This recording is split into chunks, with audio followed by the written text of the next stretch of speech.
आज हम जिस विषय के बारे में चर्चा करने जा रहे हैं वह है शमशेर की काव्यानुभूति की बनावट, जो कि विजय देव नारायण शाही जी के द्वारा रचित है। विजय देव नारायण शाही हिंदी के साहित्य के नई कविता दौर के प्रसिद्ध कवि एवं आलोचक माने जाते थे। वे तीसरे शतक के कवियों में भी शामिल थे। शमशेर की काव्यानुभूति की बनावट उनका दूसरा सबसे प्रसिद्ध निबंध था। साहित्य के विभिन्न विषयों एवं मुद्दों से संबंधित उनके निबंध विभिन्न पत्र पत्रिकाओं में भी प्रकाशित होते रहे थे। शमशेर की कविताओं को लेकर हमेशा से लेखक के मन में एक कठिनाई सी महसूस होती रही थी। उनका मानना था कि शायद लोग यह प्रश्न जरूर उठाएंगे कि शमशेर ने अभी तक जो कुछ लिखा है या प्रकाशित हुआ है वह कविता है भी या नहीं है, क्योंकि शमशेर ने कविता के छंद, लय, शब्दावली सब में बहुत से नए प्रयोग किए हैं।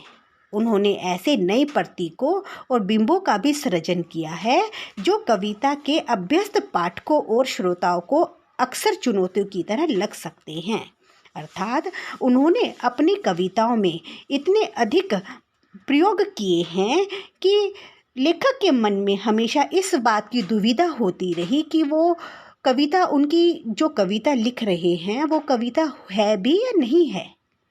इसलिए लेखक इन सवालों में उत्तरित मानकर आगे चलने की इजाज़त मांगते हैं। लेखक कहते हैं कि इन सवालों में उलझने का खतरा यह है कि बात केवल शमशेर की कविताओं की ही नहीं है, बल्कि उन जैसी और कविताओं पर भी है।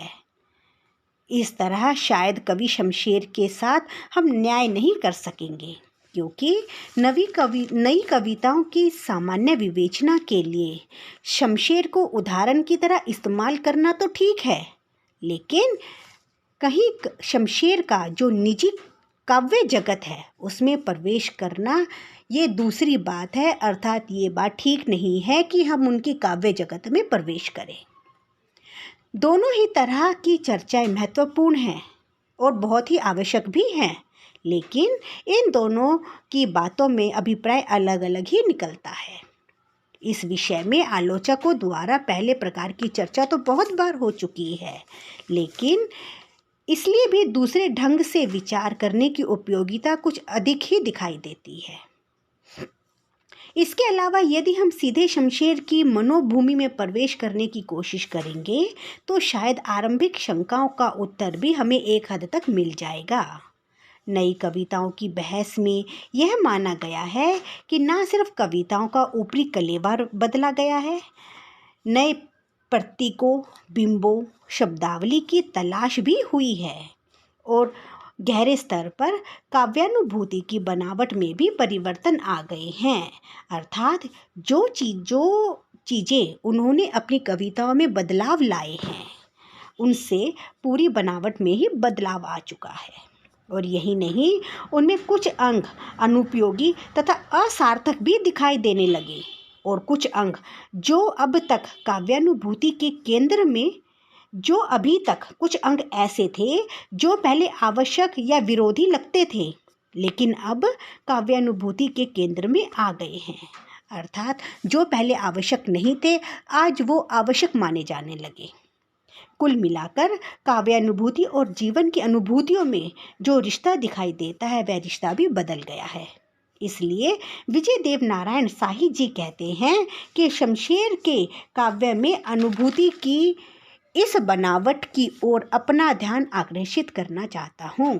शमशेर के वक्तव्य के अनुसार कविता में हम अपनी भावनाओं की सच्चाई को खोदते हैं। अर्थात कवि के मन में जो छिपा है ऐसे विचार जिन्हें हम कविता के माध्यम से सामने लाने का प्रयत्न करते हैं, लेकिन सच्चाई की अनुपस्थिति तथा काव्यानुभूति की अपर्याप्तता का प्रश्न सबसे पहले मन में आता है। इस बात को स्पष्ट करने के लिए शमशेर सिंह ने एक सबसे अच्छे उदाहरण के द्वारा इसे स्पष्ट किया है। वो कहते हैं कि हम एक ऐसी सृष्टि कल्पना करें जिसमें जन्म देने वाले ब्रह्मा तो हैं, लेकिन उस सृष्टि को धारण करने वाले, उसे निरंतर अस्तित्व प्रदान करने वाले विष्णु का अभाव है। अर्थात हमारे पास कविताएं सब कुछ तो है, लेकिन उसकी सच्चाई का अभाव है। सिर्फ कवि ये बात कहना और समझाना चाहते हैं। सच्चाई की तलाश इसी विष्णु तत्व की तलाश है। जिस प्रकार विष्णु तत्व जीवन को अपनी उंगली को धारण करके सार्थकता देता है, उसी प्रकार चीज़ें जन्म तो लेती हैं, लेकिन वे अपनी गति से निरंतर अस्तित्व में स्थापित नहीं हो पाती। इस निरंतर अस्तित्व के लिए एक बाहरी प्रमाण की आवश्यकता पड़ती ही है हमें। लेखक ने इसे स्पष्ट करने के लिए ही विष्णु तत्व का उदाहरण प्रस्तुत किया है। इस चर्चा को छोड़कर विजय देव नारायण जी दूसरी ओर इशारा करना चाहते हैं। लेखक कहते हैं कि लगभग 15 वर्ष पहले शमशेर ने अपनी कविताओं की परिभाषा कुछ इस प्रकार से दी थी। सुंदरता का अवतार हमारे सामने पल छीन होता रहता है। अब हम पर निर्भर करता है कि हम उसके सामने और चारों की अपार लीला को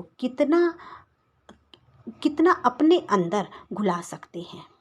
अर्थात इस पंक्ति में उन्होंने अपार लीला, अवतार, अपना अंदर घुला, इन शब्दों पर अधिक जोर दिया है और इन शब्दों पर जोर देकर उन्होंने सुंदरता की ही चर्चा करनी चाहिए।